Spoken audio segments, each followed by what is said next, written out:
Hai, Assalamualaikum dan salam sejahtera buat anda semua. Terima kasih dan selamat datang diucapkan kepada anda semua yang singgah di channel UF Vlogs yang masih kecil ini. Berharap agar korang semua dilimpahkan rezeki yang bertambah serta melimpah ruah. Tapi sebelum itu, pastikan anda jangan lupa untuk tekan butang subscribe dan tekan butang loceng supaya anda tidak terlepas video yang menarik dari UF Vlogs ini. Jadi pada hari ini, UF Vlogs ingin kongsikan kepada anda semua mengenai apa jenis-jenis report polis yang anda semua patut tahu sebelum membuat laporan polis. Seperti yang kita biasa buat, kita akan datang ke kaunter balai yang berdekatan untuk buat laporan polis mengenai kejadian-kejadian apa yang berlaku. Jadi oleh itu, kepada anda semua yang menonton di video ini, pastikan menonton sehingga habis supaya anda tidak terlepas maklumat-maklumat yang penting dalam perkara-perkara yang ingin UF Vlog sampaikan kepada anda semua. Jadi, terdapat beberapa jenis laporan polis yang kita ada untuk diterangkan. Jadi, kita ada 3 jenis laporan polis yang untuk pengetahuan semua ya. Yang pertama iaitu laporan polis dalam kurungan polis 41. Itu yang pertama. Yang kedua pula kita ada laporan polis dalam kurungan polis 55. Dan yang ketiga kita ada yang terbaru, e-reporting. Namun e-reporting ni tak semua tempat boleh digunakan lagi. Jadi kita teruskan kita teruskan apa itu jenis-jenis dia. Okay. Jadi kita selalu amalkan yang pertama tadi. Kita akan datang ke balai polis dan buat laporan polis. Jadi kita tak kisah sebenarnya nak buat laporan polis di mana-mana balai pun boleh. Walaupun kejadiannya kemalangan katalah kat Johor Bahru, tapi korang boleh buat dekat Tangkak, dekat Segamat, boleh, tak ada masalah. Mana-mana balai boleh terima report anda. Okey, jadi kita teruskan untuk penerangan bagi yang pertama iaitu laporan polis dalam kurungan polis 41. Jadi apa benda tu? Okey, laporan polis dalam kurungan polis 41 ni merupakan laporan pengaduan yang ditulis oleh pihak polis sendiri. Yang di mana pengadu akan datang ke balai polis yang berdekatan dan akan menceritakan kejadian-kejadian yang berlaku dan pihak polis akan menaikkan laporan anda ke dalam sistem report polis. Sebagai contoh, kejadian kehilangan kad pengenalan. Anda akan menceritakan situasi anda bagaimana dan di mana anda kehilangan kad pengenalan tersebut. Jadi, selepas itu pihak polis akan menaikkan laporan polis untuk anda. Okey, jadi lepas tu merupakan jenis laporan polis yang pertama. Itu merupakan laporan polis yang pertama dalam kurungan polis 41. Okey, jadi kita teruskan penerangan untuk yang kedua pula. Untuk yang seterusnya, untuk jenis laporan polis yang anda patut tahu iaitu laporan polis dalam kurungan polis 55. Okey, laporan polis 55 ni merupakan laporan pengaduan yang ditulis oleh pengadu tu sendiri. Tak tahu pengadu siapa? Korang lah pengadu tu. Okey, jadi laporan polis ni dalam kurungan polis 55 ni mengikut Seksyen 107 Kanun Prosedur Jenayah apabila pengaduan atau report yang dibuat kepada seorang ketua polis balai berkenaan kejadian sesuatu kesalahan KPB ni, ketua polis balai ni, ataupun pegawai polis lain lah di bawah arahan dia, hendaklah menulis maklumat itu dan setelah menulis hendaklah dibaca semula kepada pengadu. Betul ke tidak, setuju ke tidak laporan ni dibuat. Okey, setiap pengaduan hendaklah ditulis dalam buku laporan yang disimpan oleh KPB dan hendaklah ditulis tarikh dan waktu aduan dibuat. Sama ada diberi dengan tulisan atau percakapan. Setelah menulis pengaduan tu, dikehendaki ditandatangani oleh pemberi atau pengadu tu. Kalau tak tanda tangan jadi satu kesalahan sebenarnya. Report polis tu kalau tak ditandatangan. Okey, jadi bagaimana? Bagaimana dia? Pengaduan ni boleh dibuat melalui 2 cara. Iaitu pengaduan boleh dibuat secara lisan dan ditulis oleh anggota polis yang menerima pengaduan. Maknanya korang boleh ceritalah macam style yang pertama tadi tu, korang boleh cerita dan polis akan terima report anda lah. Kemudian pengadu menulis sendiri aduan ni dalam borang Pol 55. Dalam satu kertas Pol 55 tu, Polis 55, pengaduan boleh dibuat di mana-mana balai polis walaupun kejadian berlaku di luar kawasan balai berkenaan.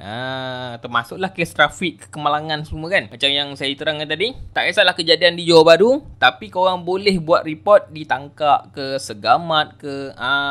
Dan untuk yang kedua ni, kalau korang rasa macam tak nak tulis dekat balai tu kan, tak nak fikir, korang boleh fikir kat rumah kejadian dia macam mana, korang boleh tulis dalam satu kertas kosong, dan kemudian di balai tersebut nanti korang akan minta borang polis Pol 55 ni, dan korang akan tulis dalam tu lah. Maknanya dari rumah korang dah sediakan semua kejadian-kejadian butiran semualah kan. Jadi menulis sendiri report borang Pol 55 ni boleh didapati secara percuma daripada anggota polis yang bertugas di pejabat ataupun kaunter pertanyaan di mana-mana balai. Setiap pengaduan hendaklah ditulis dengan menggunakan pen dakwat. Ingat, pen dakwat. Jangan menulis dengan pensel, nanti mudah dipadam. Supaya orang kata benda tu jadi kekal dan tak mudah dipadam lah. Dengan mengisi beberapa maklumat kejadian. Okey, jadi untuk detail-detail ni yang perlu diisi ke dalam laporan polis tu, akan UF Vlogs buatkan satu video lah untuk anda semua sebagai panduan untuk buat laporan polis nanti. Jadi itulah dia laporan polis dalam kurungan Polis 55. Walau bagaimanapun ada sistem yang dapat memudahkan orang awam dalam membuat laporan polis secara online. Namun laporan polis ni tak semua kes boleh dibuat melaluinya. Ada beberapa perkara lah yang boleh dibuat. Sebagai contohnya, kehilangan dompet ataupun kad pengenalan. Okey, jadi apa dia? Itu yang ketiga, e-reporting. Nama sistem laporan polis ni secara online, nama dia e-reporting. Kalau korang nak tahu lebih lanjut apa itu e-reporting dan cara penggunaannya, korang kena tonton satu video ni yang diterangkan oleh seorang ketua Polis Balai Batu Pahat Johor, iaitu ASP Maimunah binti Sujak. Jadi jom kita tontonkan dulu. Assalamualaikum warahmatullahi wabarakatuh. Saya ASP Maimunah binti Sujak, Ketua Polis Balai Batu Pahat. Balai Polis Batu Pahat telah dijadikan balai perintis bagi e-reporting untuk Kota Johor. Pada pagi ini saya akan menerangkan mengenai e-reporting. Kita asyik mendengar apa itu reporting, tapi kita tak tahu apa itu reporting. E-reporting sebenarnya adalah satu inisiatif Polis Raja Malaysia untuk memudahkan orang awam membuat report polis secara online melalui internet. Untuk makluman, e-reporting hanya akan dibuat oleh orang awam khususnya bagi report yang tertentu sahaja, iaitu report kehilangan IC yang itu tercecer ataupun tertinggal kat mana-mana yang didapati hilang. Yang kedua, mengenai tercecer lesen memandu, tercecer pasport, hilang kad ATM, kad kredit, kemudian hilang telefon bimbit, hilang komputer riba, kemudian hilang surat jalan dan juga pembantu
ke atas sahaja.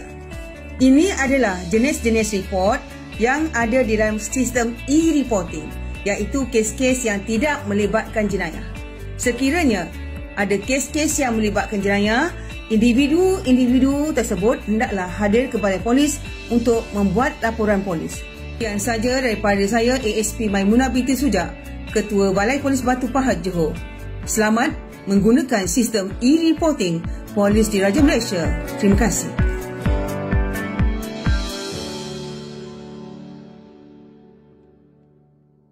Okey, selesai kita menonton video ni. Apa pendapat anda tentang e-reporting ni?